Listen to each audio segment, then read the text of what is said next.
Yo, yo, yo, what is going on, my beautiful brothers and sisters, fellow radiators of love? My name is Jamal Pope, aka J Phoenix, and this is going to be your astrology forecast for Thursday, February 8th of 2024. Thank you so much for joining me in this video. Hopefully, you guys are having a wonderful week so far. Let's go ahead and hop into these astrological transits for today so we can see how you can be better prepared to navigate these celestial energies. I'm going to go ahead and pull up that calendar today. So, Thursday the 8th, of course, we're going to see the main thing, which is, of course, the sun is going to square Uranus today. Like I said, I did highlight this as yellow because I do think that this is one of the more important days of the month, especially leading up to that new moon. The moon is in its balsamic phase and it is going to enter into Aquarius, which means that it is going to conjunct Pluto today for the first time since last year that it conjuncted Pluto while in Aquarius. So let's go ahead and hop into the actual chart itself. I'm going to bring that up, of course, per usual. So at the current moment, it's 8:30 a.m. Eastern Standard Time here in Smyrna, Georgia. We do, as you can see, we do have that sun, which is in square to Uranus. Of course, that apex earlier in the morning, but we are still going to be feeling that energy today. And that moon is going to be shifting into Aquarius today, going to conjunct Pluto, going to conjunct Mercury as well. Now, let's talk about that sun square Uranus, right?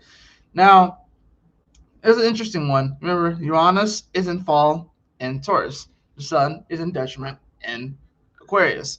So there's not really mutual reception here because even though Uranus would prefer to be back home in Aquarius, the sun is pretty neutral in Taurus. So, and that's the sign after its exaltation of Aries. So it's pretty neutral as far as that energy goes. Now, this is going to be, I'm not really surprised. Apparently, the volcano in Iceland is freaking erupting again. So I'm not really surprised that when the sun is in the electrical impulsive energy of Aquarius and it squares Uranus, which is in Taurus, and Taurus is the physical earth, and Uranus is that quantum electricity randomness. Not really surprised that a volcano in Iceland goes off again. Apparently, this just happened. And I can just look it up. It's like Iceland volcano. I don't even necessarily have to share the screen. Let's see. Yeah, Iceland volcano erupts for third time in 2 months. This was posted 47 minutes ago. Iceland volcano erupts for a second time this year. That was an hour ago, and I was posted on CNN. Second time already. It's 2024. So yeah, there is a lot of electrical volcanic activity in the universe just in general right now. So that is pretty much it's a release of the energy. It's a release of a lot of the stress. And I think a square like this today is going to, like I said, it's going to release in many ways through this challenging aspect. It's going to release a lot of energy, a lot of pent up energy. And being that it's a square and it's Uranus, things could just come out of nowhere. Remember, Uranus is randomness. This is things that we aren't going to really be able to predict.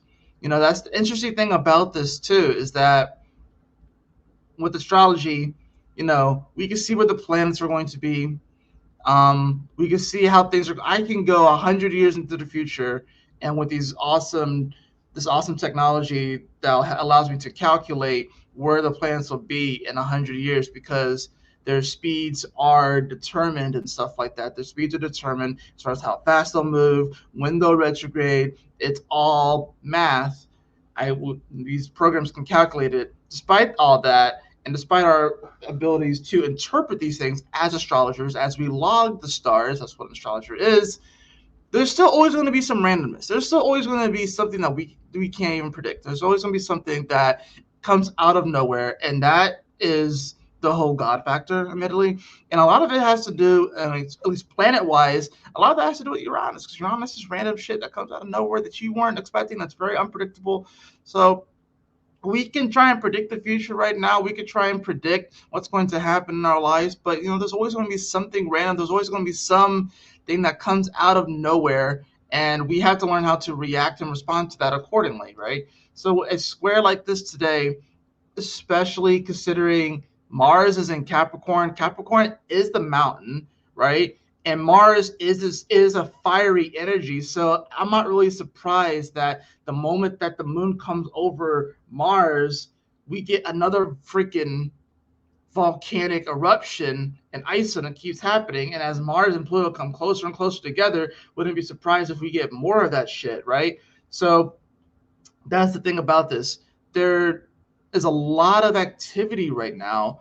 If you just look at the physical earth, there's a lot of things that are going on right now, and these things can be representative, and these things can be reflective of the things that are happening within us. Within us, there's a volcano that's going off. Within us, there are earthquakes. Within us, there are these things, right? And whenever you have this sort of energy, like I said, it's a release because it builds up, it pins up, it builds up, and then it releases. So right now, with this sort of energy here, and we're leading up to this new moon, there is some releasing kind of energy. Even though new moons, yeah, they're all about planting the seeds and all this stuff. I get that, but it's also time for, like, the new moon. We can use the new moon to manifest as well. The full moon is really just sort of like the result of what you've already manifested. It's the result of the work you already put in, and you can kind of see it. The new moon, yeah, it's about planting seeds, but you don't necessarily want the seed to come to its maturation during a full moon per se. Not necessarily, because the full moon, like I said, it can be wild, it can be exaggerated. This is the time right here to really manifest with the new moon, right? The full moon is, like I said, as it's already like proliferated, as it's already out, and then you get the response and stuff like that to it. So we want to see, of course, I'm going to move this down to hours before I make that mistake. We want to see, of course, that moon is going to shift into Aquarius today, right? And it's going to conjunct Pluto. Now, this is a pretty major aspect.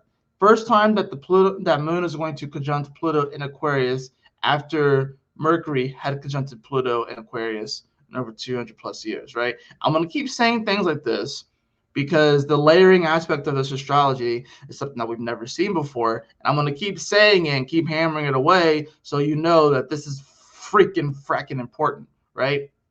Last year, when Pluto went to Aquarius, Mercury had already passed Pluto, right? And they didn't conjunct in Aquarius. They conjuncted in Capricorn, Mercury and Pluto, right? So when Pluto went into Aquarius, the sun was already past it too. Mars was past it. Venus was past it. The only planet that conjuncted Pluto when it was in Aquarius last year was the moon. It was the only one. It happened 3 times. I just went back and looked at it. It happened 3 times before it retrograded back into Capricorn. It was the only one. So emotionally, we've been kind of feeling this, but we got to remember the moon moves super fast. So emotions can move very, very fast. So more than likely, you might have felt into the energy of Pluto into Aquarius ever so slightly, but probably not too much. Now, if you have a prominent planet here around 0-1 degrees of Aquarius or 29 degrees of Capricorn, you might have felt it a little bit more. Or if you're a Scorpio or in Aquarius, if you're like a Scorpio, Aquarius, or Capricorn, you might have felt this a little bit more. Maybe even a Leo too, because it's opposing you. Or a Cancer, like late degree Cancer, late degree Cancer, early degree Leo, you probably felt this. But more than likely, it was very brief, right? So now, yeah, Pluto's going to go right back into Capricorn for one final hurrah, but now we are really going to start to feel more into what is going to be the new world with Pluto and Aquarius. The last 15, 16 years of it being in Capricorn, we've seen what that has done. Now we're really going to start to move into this new reality, this new era, and what exactly it's going to be about. Now, the moon, of course, like I said, it's going to come into Aquarius. It's going to hit Pluto, and we're really going to feel it a little bit more intensely this time because, like I said, Mercury had already conjuncted Pluto, right? Yeah, Mars was just going to conjunct Pluto here soon, too. Moon in Aquarius, this gives us an opportunity to kind of emotionally detach from things. Generally, Moon in Aquarius is the energy where we kind of emotionally detach. The problem with this Moon in Aquarius is that it's going to be tough for it to emotionally detach because Pluto is there. And because Pluto is such a deep, emotional, intense sign, and because Pluto is such a magnetic sign and attaches fully to things, right? It's going to be hard to emotionally detach for like the next 20 years with Pluto and Aquarius. It's going to be hard to emotionally detach. So, what does that mean? That means that we have to learn how to connect with people with the Aquarius here. That means that we're going to have to learn the power of friendship and companionship. That means we're going to have to learn how to connect with the masses again. That means that we're going to have to learn how to see the common ground with people again, people that we may not necessarily agree with. This means that the time for ghosting people just because they have different political opinions than you is done. Unless you both are working in that political sphere. But if you're just regular Joe Schmoes and stuff like that, and that sort of stuff, and that's just one aspect of your life that you guys maybe talk about, and you just happen to disagree on, the age of simply ghosting people because they support a different political candidate than you is over. Because that's not how we come together as humanity, especially as the mass majority of the populace. But the whole divide and conquer bullshit that has been pushed on us, that is it's going to be harder to do that. Now they're going to up the anesthesia, of course. They, whoever they are, they like South Park, you bastards, like yeah, they, whoever they are, but they're gonna up the anesthesia, of course. But it's gonna be harder to emotionally detach from this because the one thing I don't know about Scorpio or something they don't talk about with Scorpios. Like, yeah, Scorpio can ghost people too. Scorpio can shut people out. It can be kind of black or white. Either they fully attach or they completely cut you off. But what you don't know is that there's still an emotional bond there that no matter how much Scorpio tries to deny it, will always be there. So it's best to just alchemize and transmute that energy instead of holding on to it, because then it becomes like a poison, like a toxic, and it slowly drains your energy. Just slowly drains your energy. Just like a Pokemon that got poisoned in battle. It just slowly drains your energy. You can fight, you can keep living, you can keep moving on, but it's best to transmute that poison into an elixir, something that actually gives you energy, something that actually gives you life, if you will. So no matter how much you try to cut people off, no matter how much you try and, say that whatever doesn't affect you, and I'm speaking mainly from like your close relationships, like your family members, your close friends, and different things like that. Of course, there are going to be people that come in and out of your life. Some people are in your life for a season, some people are in your life for a couple of seasons. It happens, right? But I'm saying, as far as the whole divide and conquer, and especially mainly from a political standpoint, I would say that honestly,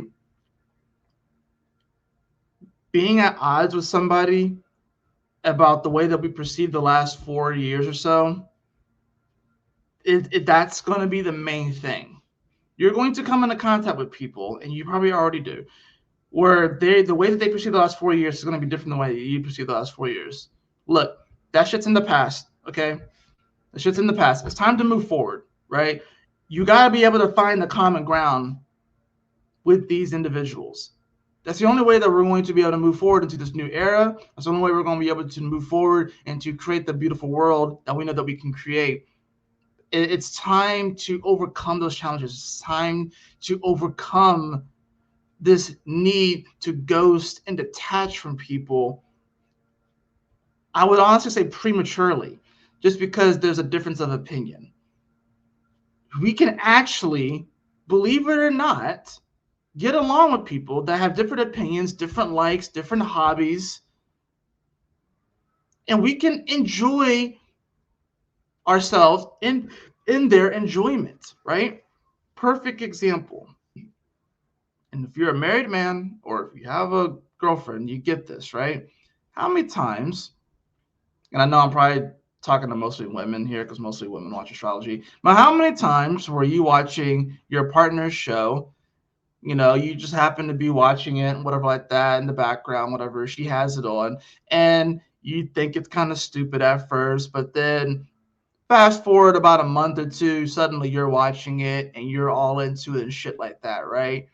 Because you're enjoying it, you're enjoying what she's enjoying. You can find some sort of enjoyment in it because there's drama, there's good character development.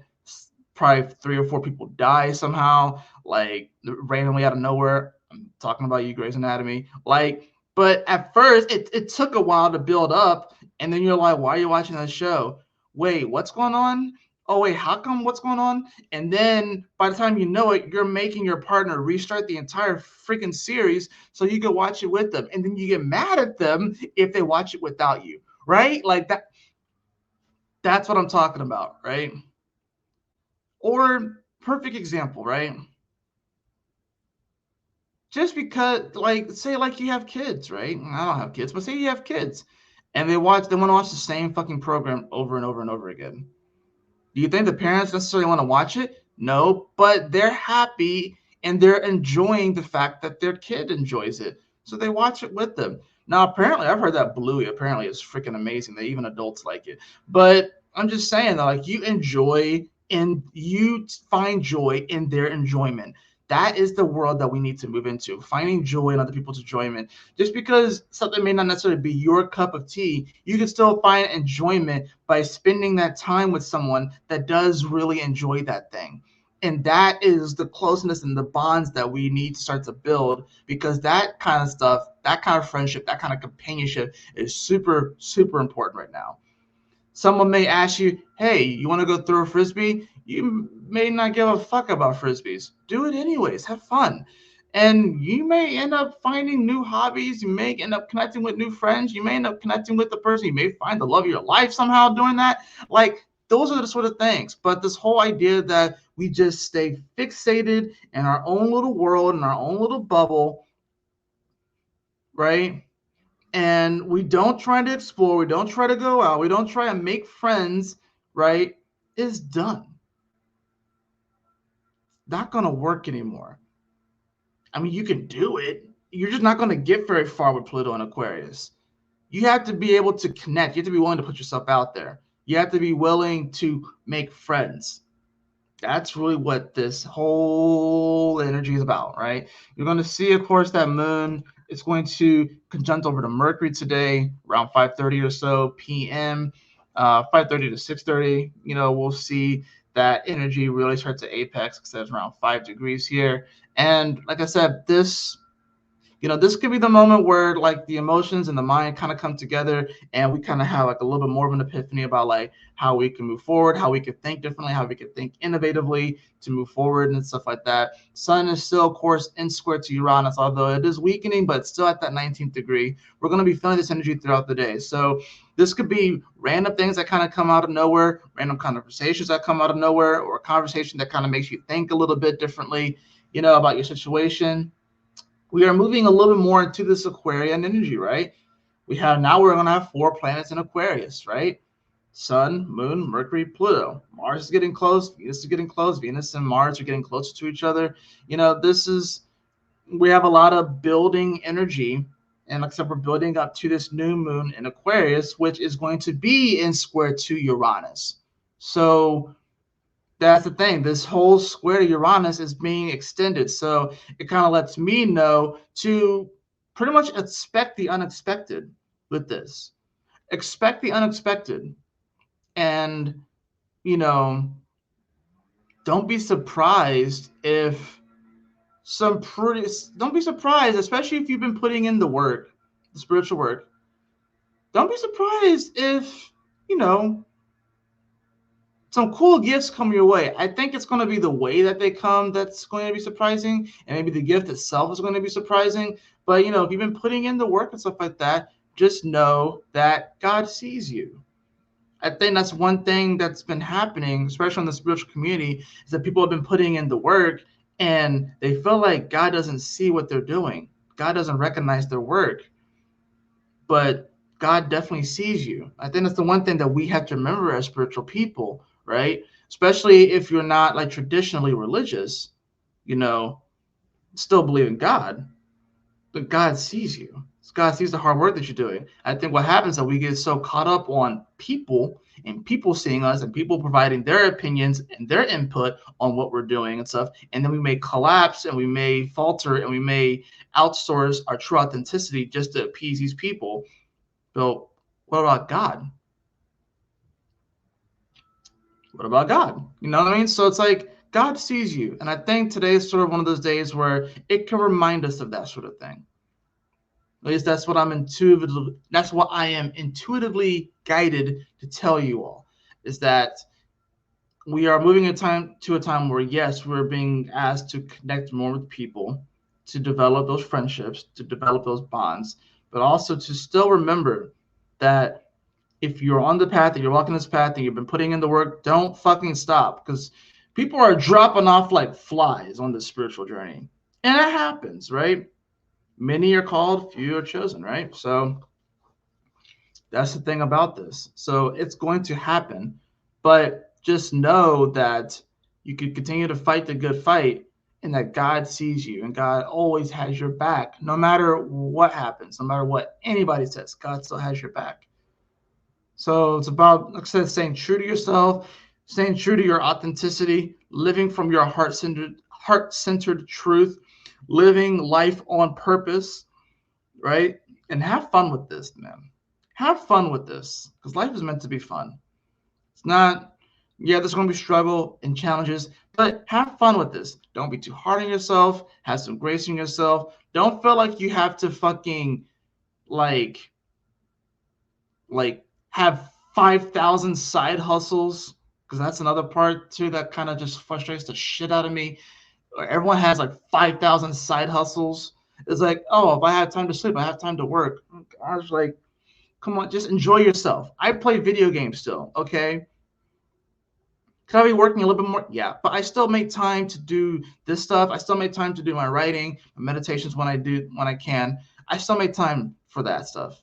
But I still want to enjoy myself, right? I watch anime. I play video games. It is what it is, right? Yeah, I guess I could be hustling, but shit, life is more than just work and hustle. Believe it or not. Believe it or not, life is more than just work and hustle. So, let's get into the cards. Let's get into the cards.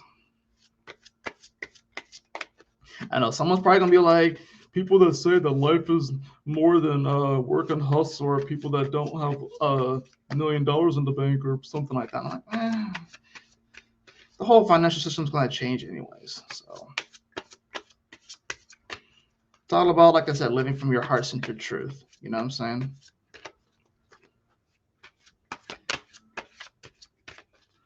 Some of the people that I remember the most are people that had seemingly mundane jobs.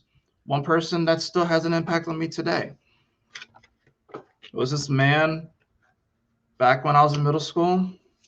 This guy was a phenomenal singer. He was a janitor at the school.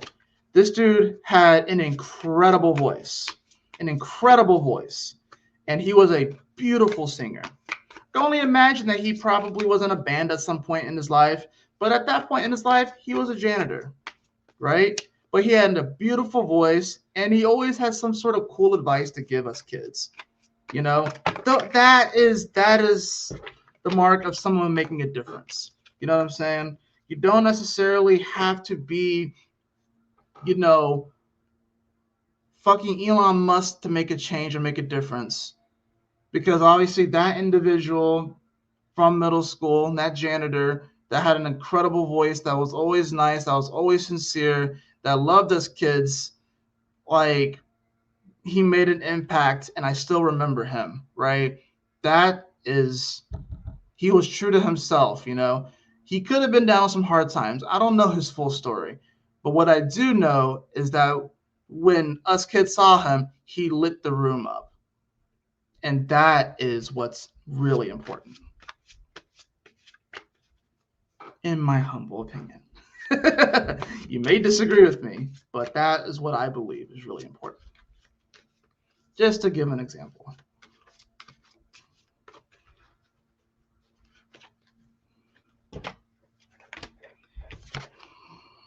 Three of Cups. I just said to enjoy each other's company, to find companionship and friendship, and enjoy life. This is a reminder today to enjoy your life. And yes, there are going to be serious moments. There's going to be challenges to overcome and stuff. But do not forget to enjoy your life. I feel like so many people have forgotten to simply enjoy life. I have that followed by the Page of Coins. I do like this. This is an initiate kind of energy. This is like a student kind of energy. I think it's like we're becoming a student again on how to manifest properly and stuff. You know what I'm saying? With that Page of Coins, this is about, of course, like physical material stuff too. It could be about money, value, finances, and stuff like that. But just really learning how to become a student of manifestation. And I really feel like that's what's kind of coming here. And I think it's interesting too how you have like this, which I feel like is the sun, and then he's holding the coin up to it. It's like almost like he's about to eclipse the sun, if you will, with the coin itself. So I think it's interesting. Maybe this is like a precursor to the new moon solar eclipse that we're going to be having here in Aries coming up. That's going to be coming up here in April. This is probably a precursor to that kind of energy, right? Bottom of the deck, I do have the King of Swords in reverse. The King of Swords in reverse. Yeah, I felt like with this energy too, especially with all this energy in Aquarius, this is sort of like an expect the unexpected. And the way that you think things are going to go, it's not really going to go that way. The King of Swords has to be able to have the mental capacity to be able to take situations as they're coming to him, and if they don't quite work out in his favor or so, to really be able to see things in a more innovative way and be able to be like, oh, okay, this is how I can adjust, this is how I can move forward, this is how I can move through the situation. It's in reverse. So something may throw you a little bit off today as far as that goes, and something may not necessarily go according to plan, but remember to still have fun with it. And also remember that it's more than likely destined, because like I said, this is giving me very much so eclipse energy, but to remember to have fun with it and remember that this moment is destined and that you can make it through this moment, because you wouldn't have been put in this situation if God didn't think that you could handle it. But sometimes maybe what it is that maybe we feel like we have to go through things alone, and we don't have to go through things alone anymore. So if you are in a position where you need some help, or you are in a position where you feel like you need to reach out to someone but you're afraid to, don't be. Don't be. I think the King of Swords in reverse is telling us that whatever you think you should do per se, and maybe you go counter to that.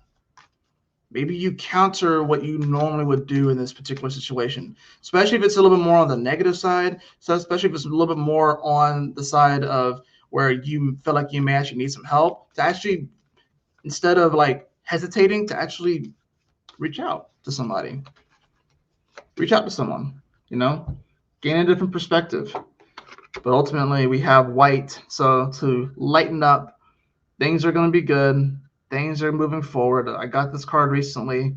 So lighten up, have some grace in yourself, and realize that you have all of the potential, all of the gifts, and you really can move this thing forward. I love it. That is going to do it for your astrology forecast today. I hope that you all enjoyed it. I hope that this assists you on your journey today and you make the best out of this Thursday. I love you all so much. If you would like to have a personal reading with me, beloved, you can follow the link in the description below to my website, jphoenix.com. And as always, y'all take care, stay blessed, have a wonderful Thursday. I will see you all on the next astrology forecast. Peace out.